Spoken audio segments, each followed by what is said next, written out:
Africa Content TV.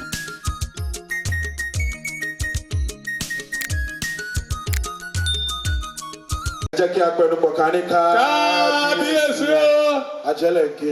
Kábíyèsí ẹ ṣí ọjọ́ MC kirikiri ń kí yín o. Ẹ ṣí ọjọ́ ní àpápá. Béèlì méjì tẹ́ gbé fún mi àárọ̀ yìí ni mo ná tán. Kábíyèsí o, kábíyèsí ló kọ́ mi lówe. Kábíyèsí ló kọ́ mi ní òwe. Ẹ jẹ́ kí gbogbo ọkùnrin tó wà níbílẹ̀ rẹ̀ tó bá yàn lè mọ́kọ lé ẹ̀ lára. Gbogbo obìnrin tó yàn lè mọ́kọ lé ẹ̀ lára tó bá wà níbílẹ̀ ni. Àṣírí yín máa tú ni o. Ẹ ṣàmì ni.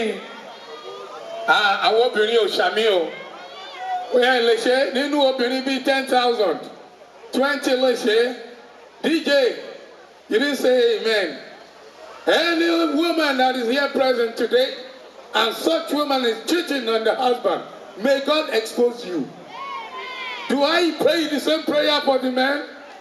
Shaking shepherd ọkùnrin náà.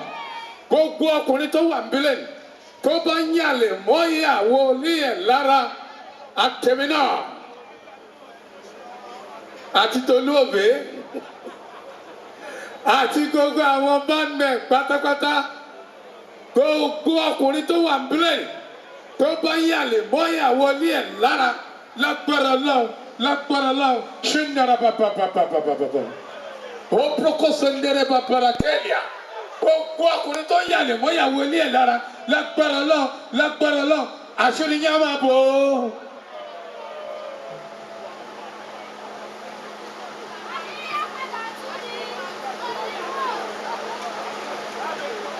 Àjẹlẹ̀ in the building.